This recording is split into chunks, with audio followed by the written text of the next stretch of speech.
Bismillahirrahmanirrahim. Nah, untuk kelanjutannya adalah berkaitan dengan macam-macam qasar idhafi. Qasar itu kan ada qasar hakiki, qasar idhafi yang keduanya sama-sama mempunyai dua bagian, yaitu qasrus mausuf ala sifah dan qasrus sifah ala mausuf, sebagaimana yang tadi malam sudah kita bahas. Untuk sekarang kita membahas tentang macam-macam daripada qasar idhafi.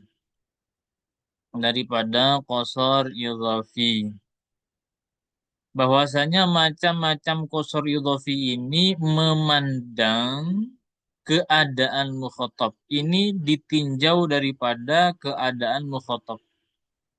Jadi qasar idhafi ini menjadi tiga bagian, menjadi tiga, ada qasar ifrad, ada tiga bagian nanti.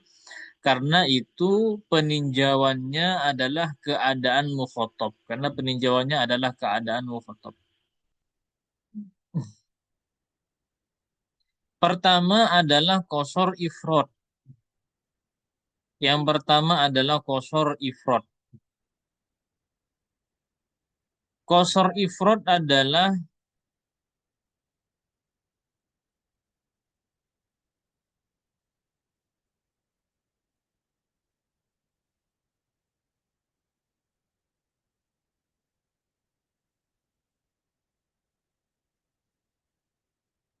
qasar ifrad adalah qasar yang diucapkan pada mukhatab yang menyangka bahwa satu mausuf memiliki beberapa sifat atau sifat memiliki beberapa mausuf.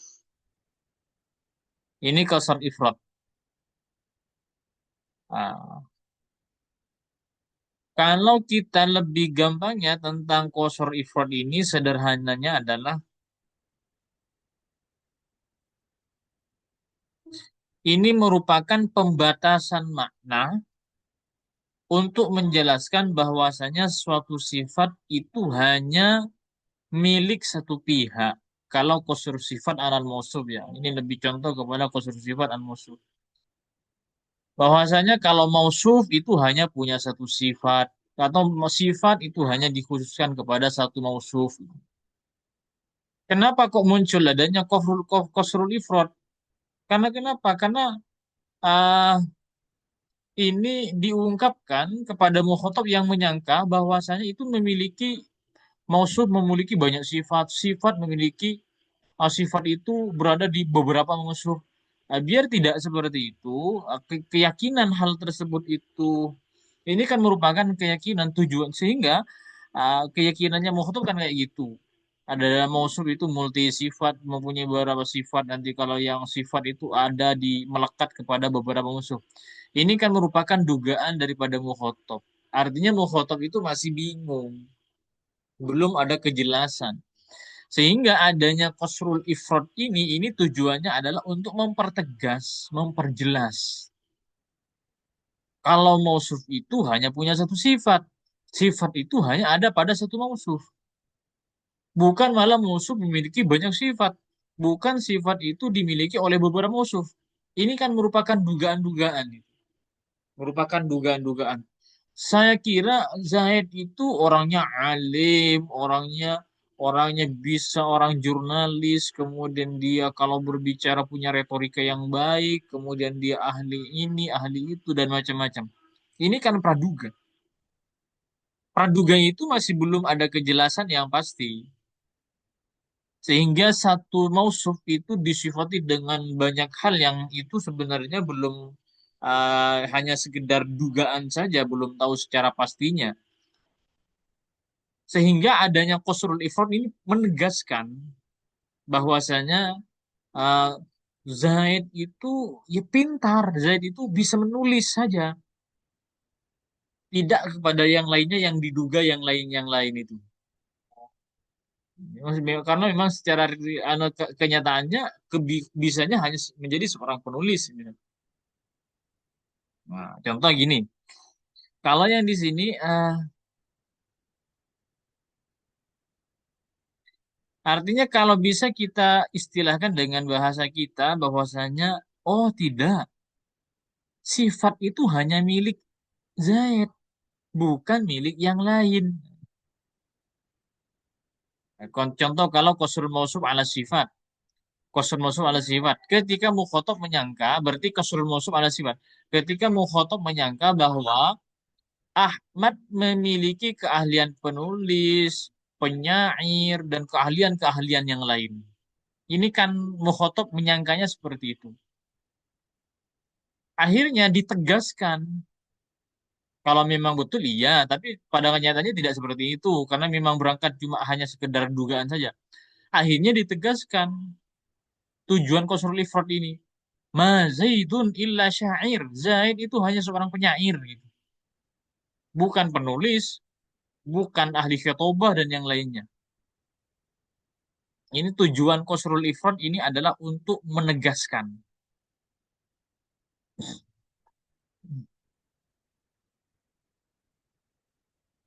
Menegaskan, meluruskan itu. Penegasan dan pelurusan. Ini Qasrul Mausuf yang ala sifat. Kemudian ada yang Qasrul Sifat ala Mausuf. Kalau sifat al-mausuf ketika mukhatab menyangka bahwasanya bepergian ini kan sifatnya. Bepergian adalah yang bepergian adalah Ahmad, Amin, Zohid dan yang lainnya. Yang mengira bahwasanya sifat bepergian itu melekat kepada banyak orang yang bepergian pada saat itu adalah Zaid, Umar ini dan macam-macam. Akhirnya itu kan hanya sekedar dugaan kan, tidak tahu secara pasti. Akhirnya si mutakalim itu ingin memberi kejelasan, ingin meluruskan dugaan yang itu tidak benar sebenarnya dugaan mereka itu. Akhirnya dijelaskan, diluruskan, ma musafir illa Ali.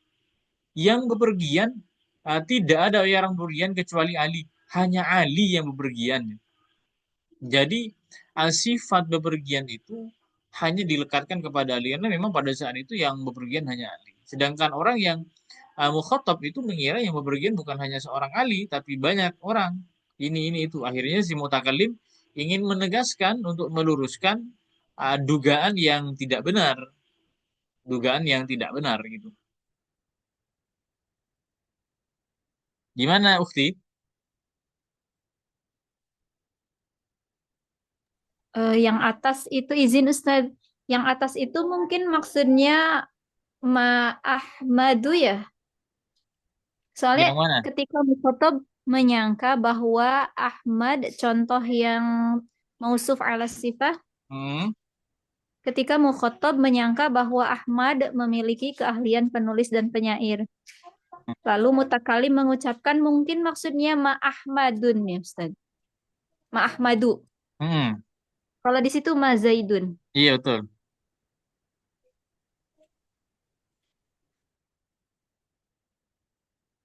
betul betul.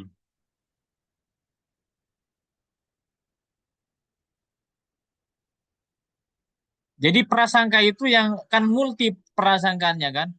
Dikira ini itu akhirnya padahal tidak seperti itu. Jadi tujuan mutakalim dengan Qasrul Ifrad ini adalah untuk Qasrul Ifrad ini adalah untuk menegaskan.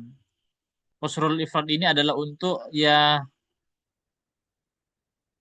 menegaskan,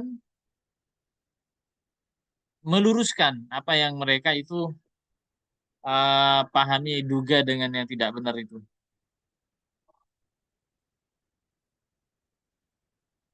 Sudah bisa Ya, dipaham? Insya Allah Ustaz. Yang lain, Ahi Urip dan juga Ariana.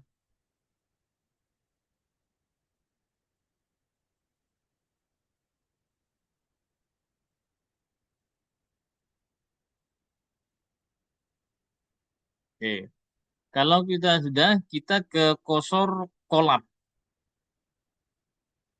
Makanya kepada kosor kolab.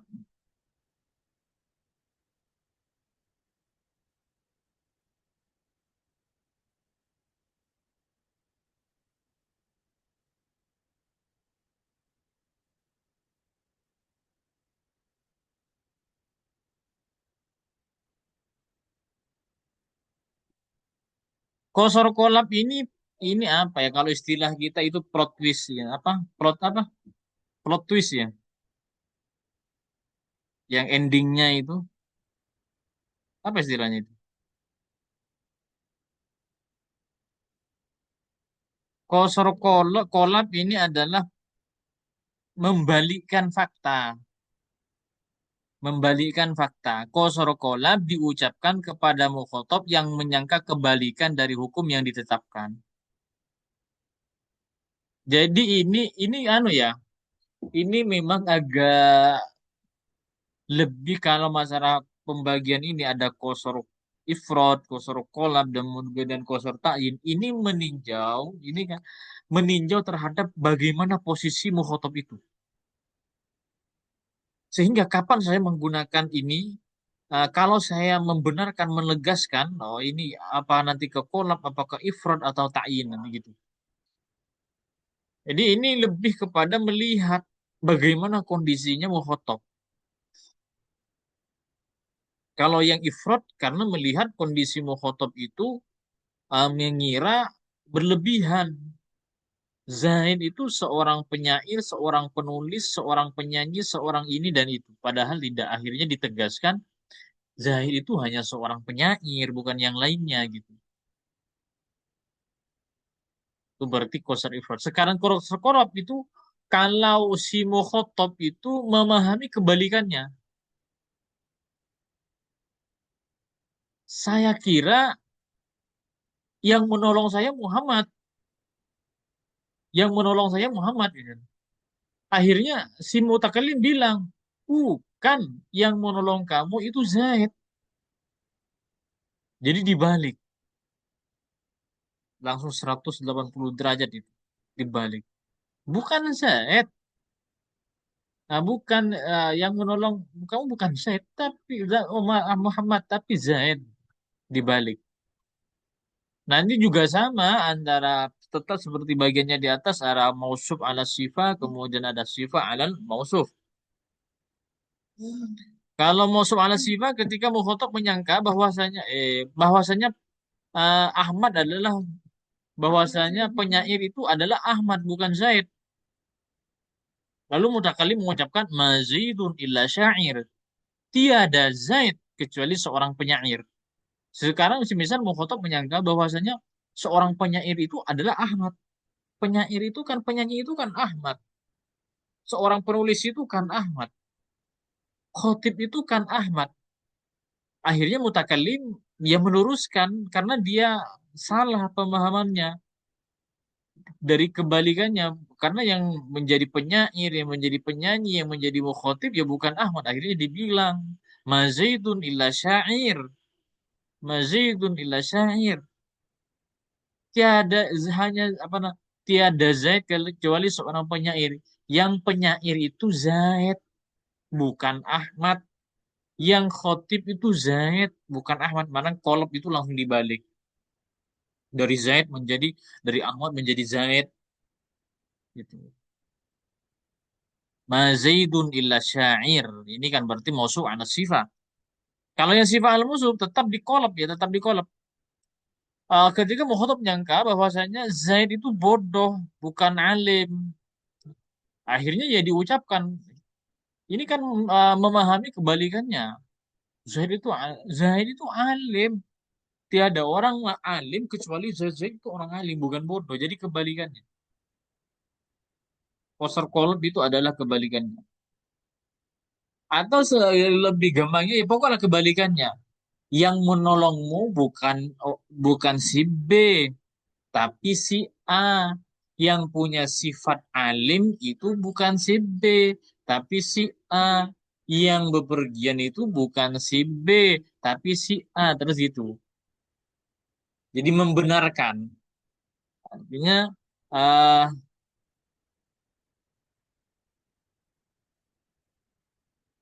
hal ini adalah memutarbalikkan daripada keyakinan mukhotob. Karena keyakinannya mukhotob B, padahal bukan. Akhirnya dibalik keyakinannya itu dibenarkan. Yang berperjalanan bukan Zaid, tapi Umar. Karena mukhotob itu meyakini bahwasanya yang berperjalanan adalah Zaid, padahal tidak. Ini kan berangkat daripada hal-hal yang belum jelas, akhirnya berangkat dari praduga-praduga yang belum jelas. Akhirnya petugas mutakallim itu adalah untuk meluruskan, sehingga kalau kosor kolab itu membalikkan itu, kalau dibalikkan daripada Zaid pada Umar, yang menolongmu bukan Umar tapi Zaid, itu namanya adalah kosor kolab. Adalah kosor kolab. Tuh coba dicontohkan gimana? Contoh lain coba.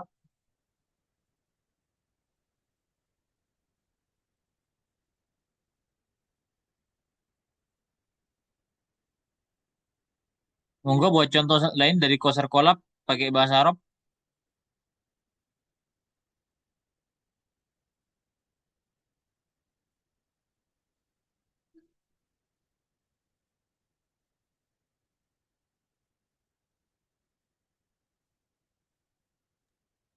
Misalnya mayak apa ya? Sebentar.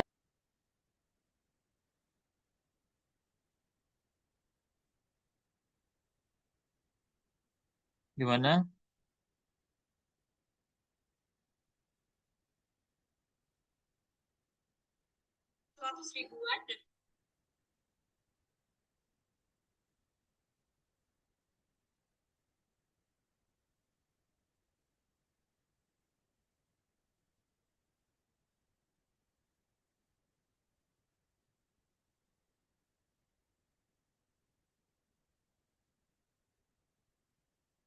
Cik?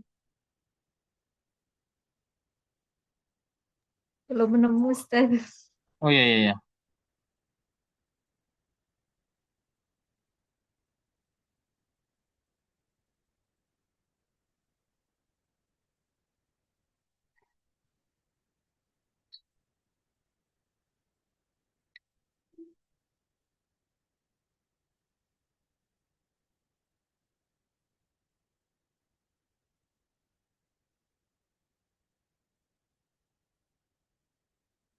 Oke, kita lanjut dulu ya, nanti kita contohkan yang lain. Sekarang yang terakhir, pembagian yang terakhir. Yang terakhir adalah kosor ta'yin. Kosor ta'yin yaitu yang diucapkan kepada mukhotob yang menyangka salah satu perkara yang tidak ditentukan dari dua perkara atau lebih. Kalau kosor mukhotob, kalau kosor ta'yin, kalau ta'yin ini lebih gampangnya ketika terjadi kebingungan antara beberapa kemungkinan.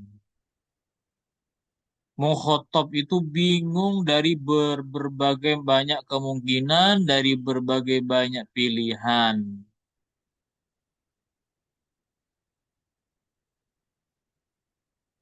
Sehingga posisi mutakallim itu menentukan salah satu sebagai sesuatu yang benar, menentukan salah satunya.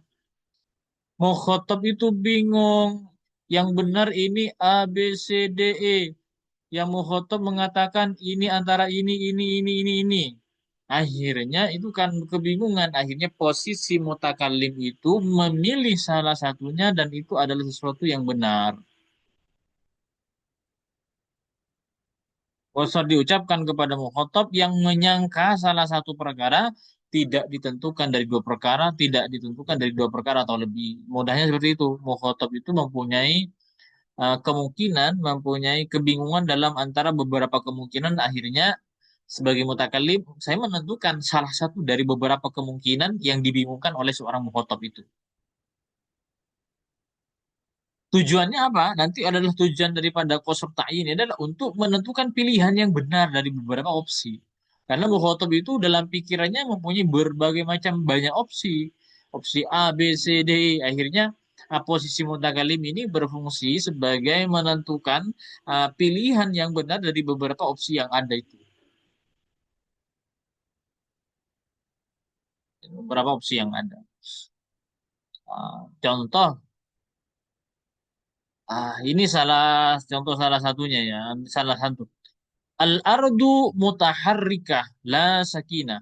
Ini diucapkan, hal ini diucapkan ketika mukhatab merasa ragu menyangka bumi itu memiliki dua sifat, yaitu bergerak atau diam. Ini kan mukhatab kebingungan antara dua kemungkinan. Bumi itu bergerak atau diam. Ini kan opsinya, opsi bumi bergerak apa diam, bergerak apa diam. Tanpa menentukan salah satunya, akhirnya saya sebagai mutakallim ya harus menentukan salah satunya. Oh, al-aradu mutaharrika la sakinah. Bumi itu bergerak, bukan diam. Itu menentukan dari kepada kebingungan yang dialami oleh mukhotob, yang mukhotob itu mempunyai banyak opsi. Ini opsinya cuma dua. Bisa jadi nanti opsinya lebih banyak lagi daripada ini. Atau contoh yang musuh ala sifat ketika mukhotob merasa ragu bahwa penyair itu siapa? Penyair itu mungkin ya Zaid ya, atau Khalid, atau Umar atau Ahmad ya. Ini kan Mukhotob bingung penyair itu siapa saja, siapa yang sebenarnya penyair. Akhirnya Mukhotob itu dalam benaknya punya banyak opsi ya. Mungkin ya penyair itu Zaid, ya mungkin penyair itu adalah Khalid, ya mungkin penyair itu adalah Ahmad.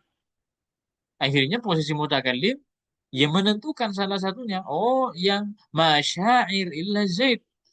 Penyair itu hanyalah Zaid, bukan yang lain. Jadi opsi-opsi yang tadi banyak akhirnya itu dilepas. Akhirnya si Mukhotob nanti itu akan paham. Oh, oh Zaid. Oh, bumi itu bergerak. Karena awalnya dia berangkat dari kebingungan dengan membawa banyak opsi-opsi. Sehingga seorang mutakalim itu harus uh, memberikan pemahaman dan itu ya sekiranya mereka tidak bingung lagi, tidak membawa sekian banyak opsi yang belum jelas dan mereka tidak menentukan mana yang benar. Maka ini namanya qasrut ta'yin. Ta'yin berarti menentukan dari banyak opsi-opsi itu, menentukan yang jelas adalah yang benar. Gitu. Ini adalah qasrut ta'yin. Gimana? Bisa dipaham? Selo-selo kita, selo-selo. Ini soalnya balawah ini agak sulit ya daripada ilmu nahu bagi saya sih. Berputar-putar dikit. Gimana Uhti, Ari, Akhi dan Uhti ini?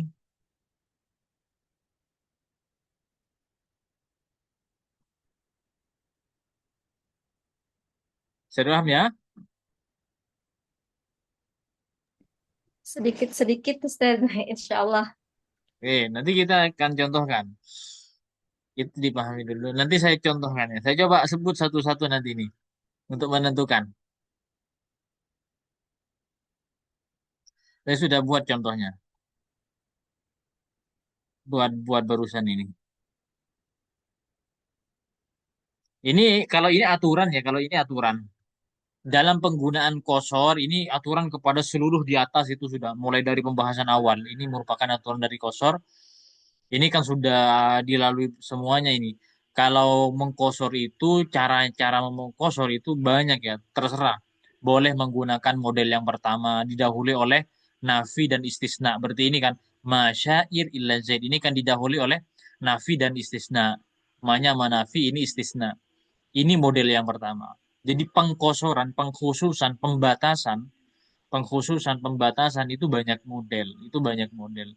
Nah, yang pertama itu bisa didahului oleh nafi dan istisna. Mau pilih yang mana terserah.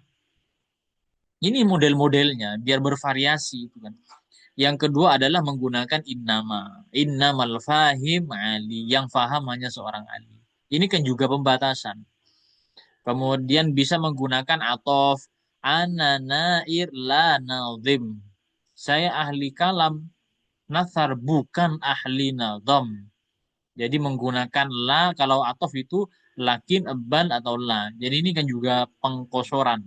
Kemudian yang keempat ini adalah mendahulukan iyyaka menggunakan mendahulukan maf'ul b-nya iyyaka na'budu ini di suratul Fatihah iyyaka na'budu hanya kepada engkau berarti ini kan pengkhususan pembatasan hanya kepada Allah lah yang kita menyembah ini merupakan 4 metode dalam pembuatan kosor itu. Terserah mau pilih yang mana, tergantung nanti ke siakul kalam, kalam yang mau dibentuk itu seperti apa, sehingga nanti ini lebih cocoknya menggunakan yang mana. Jadi meninjau seperti itu juga. Nggak harus saya punya kalamnya seperti ini. Saya mau bentuk yang nomor 4 ya nggak bisa juga. Tidak bisa dipaksakan seperti itu. Harus apa namanya ya mengalir kalau memang kalamnya yang seperti hanya tiada penyair kecuali Zaid, maka ya tidak menggunakan iya kan gitu. Menggunakan model yang pertama atau menggunakan model yang kedua. Inna masyair Ali Zaidun kan gitu. Boleh masyair illa Zaidun atau inna masyair Zaidun.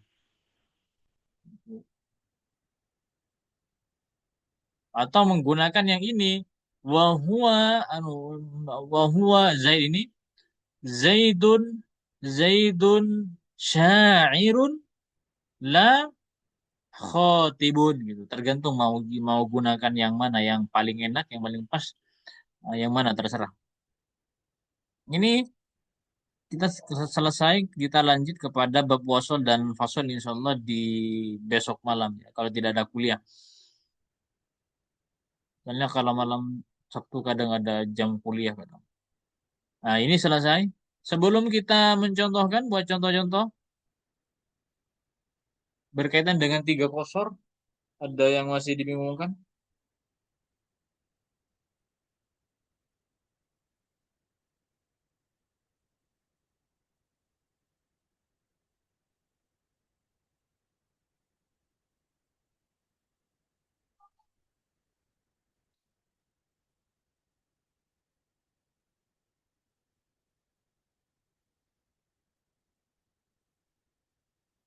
Ya, kalau tidak ada, kita lanjut ke contohnya.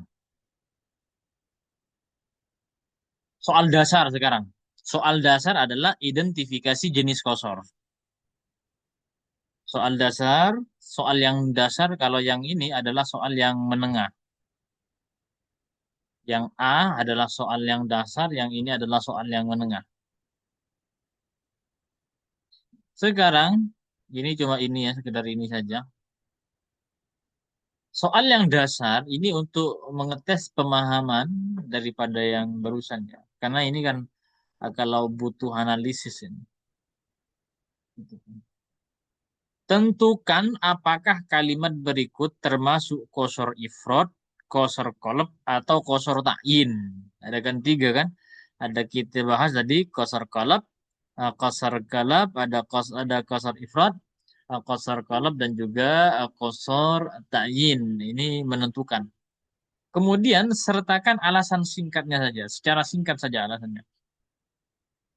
Nah, sekarang pertama, ini kan berkaitan dengan kosor yang 3 ini berkaitan dengan keadaan mukhotob. Jadi semuanya tidak lepas daripada keadaan mukhotob.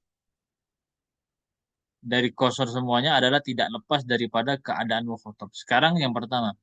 Inil hukmu illa lillah. Inil hukmu illa lillah. Ini kosor apa?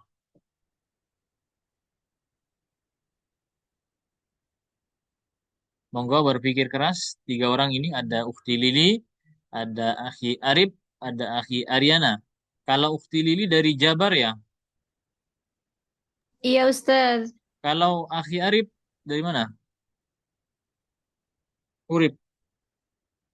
Gak ada orangnya. Kalau Ukti Ariana. Ana dengar Ustaz, cuman Ana di apa perjalanan Ustaz. Oh iya iya iya iya. Dari mana antum?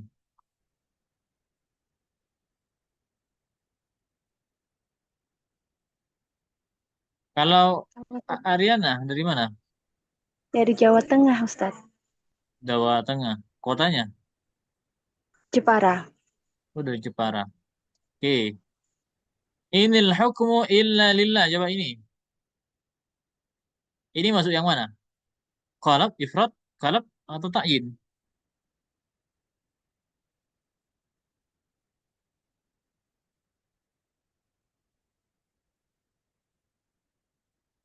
Kalau ifrad apa tadi? Secara singkatnya. Pembatasan makna bahwa satu mausuf hanya punya satu sifat atau satu sifat Oke. hanya dimiliki satu mausuf. Kalau kolab, Kalau qalab eh, mukhotabnya itu menyangka kebalikan dari hukum yang ditetapkan. oke. Kalau takyin, Kalau ta'yin itu bingung, Ustaz. oke. Akhirnya Bingung ditentukan ya, beberapa ditentukan. pilihan. Iya. Akhirnya coba sekarang, inil hukmu illa lillah. Maksud yang mana? Daripada sudah analisis yang tadi itu. Eh, kalau misalkan mukhotabnya itu menyangka bahwa apa namanya itu ada hukum selain hukum Allah, seperti itu ya Ustaz. Oke, Berarti ada. masuknya di, ya, Berarti berarti maksudnya di masuknya di qasar ifrad yang apa oh, tadi? cukup cukup ini sudah tidak usah Oh ke iya, sifat mausuf, tidak usah mausuf ke sifat tidak usah itulah. Berarti ini qasar ifrad. Karena iya kenapa? ifrad. Karena ini Nah, merupakan ini kan berangkat, ini kan hukmu illa lillah ini kan Al-Qur'anan ya. iya Ustaz. Ini kan berangkat dari sangkaan orang bahwasanya hukum syariat itu juga ada ikut campur daripada manusia. Ini maksudnya al-hukmu ini adalah hukum syariat. Yang mengira bahwasanya mukhatab itu mengira bahwasanya hukum syariat itu bukan hanya dari Allah tapi juga dari manusia ini. Akhirnya perlu ketegasan. Al-Quran menegaskan inil hukmu illa lillah. Hukum itu hanya dari Allah, hanya milik Allah. Hukum syariat itu hanya dari Allah. Sehingga ini kan bentuknya berarti hukum ifrat yang menyangka hukum itu dimiliki oleh bukan hanya kepada Allah dan ini. Berarti kan kalau konteks jadi konteksnya seperti itu berarti ini kan adalah qasar ifrat.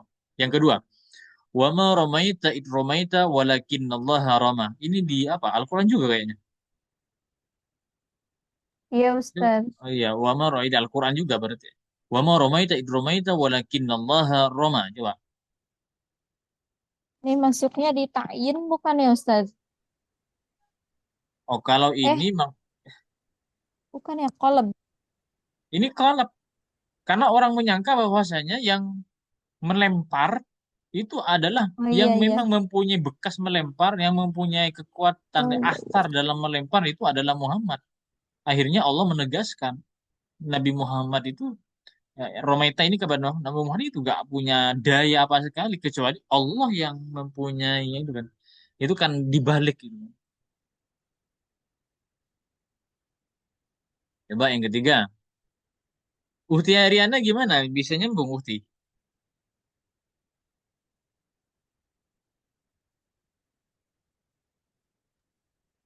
Nyimak dulu Ustadz, karena tadi telat.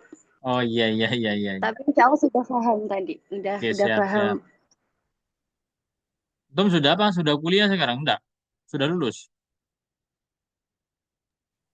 Udah. Innama ilahukumullah ilahukumullah. Innama ilahukumullah. Tuhan itu hanya Allah. Apa ini? Masuknya di ifrad bukan Ustaz. Jadi si mukhotob menyangka bahwa ada Tuhan-Tuhan lain selain Allah. Sehingga ditegaskan bahwa innama ilahukumullah. Hmm, Sesungguhnya Tuhan kalian itu hanyalah hanyalah Allah. oke. Betul nggak, Ustaz? Lebih juga bisa ke takyin ya. Soalnya bisa jadi dia punya banyak opsi Tuhan. Oh iya iya. Punya banyak lebih kepada ini konteksnya lebih kepada takyin kalau bagi saya karena dia punya banyak opsi Tuhan ini ya. Jadi agak mirip dengan memang ya dengan yang dengan ifrat itu. Ini saya Tuhan ini saya Tuhan ini Tuhan ini akhirnya oh Allah Tuhannya. Coba yang keempat, yang menolongmu tadi bukan Budi tapi Ahmad. Oh itu mah jelas qalab ya Ustaz. Kelap jelas ini. ketua kelompok kita hanyalah Siti.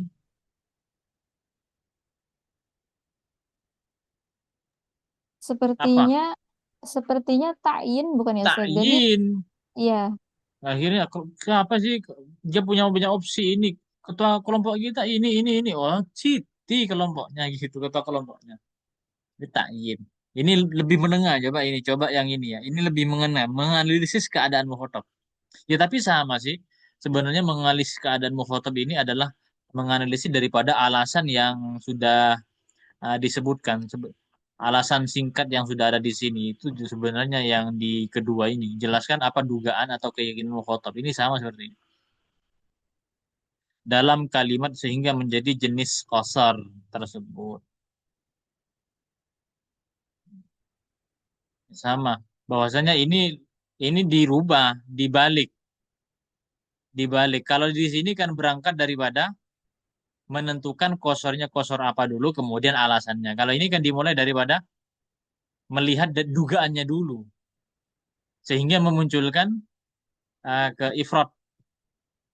Tapi sebenarnya ya kan ini kan untuk bisa menentukan ini kan memang melihat daripada bagaimana konteks dugaan mukhotob dulu kan memang begitu.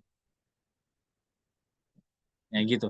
Ini adalah bentuk-bentuk daripada kosor itulah, tiga kosor. Jadi untuk insya Allah ya ke belakang nanti saya kasih contoh-contoh kayak gini aja itu. Selesai kita latihan seperti ini. Kayaknya lebih enak dan juga untuk mengetes pemahaman yang baru saja kita bahas bersama kan gitu sebagai bahan evaluasi.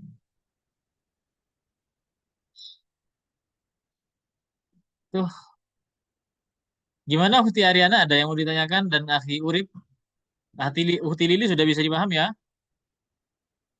insya Allah Ustaz. Oke. Akhi Urip masih bisa meskipun di perjalanan?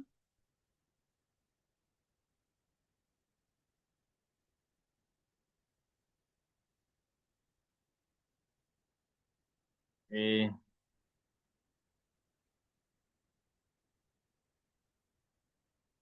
Kalau tidak ada, kita ini dulu ya. Izin Ustaz. Ya. Berarti bisa dibilang untuk menganalisis ini sifatnya itu subjektif ya Ustaz. Artinya tergantung dengan pemahaman apa ya? Pemahaman orang yang kemudian menganalisis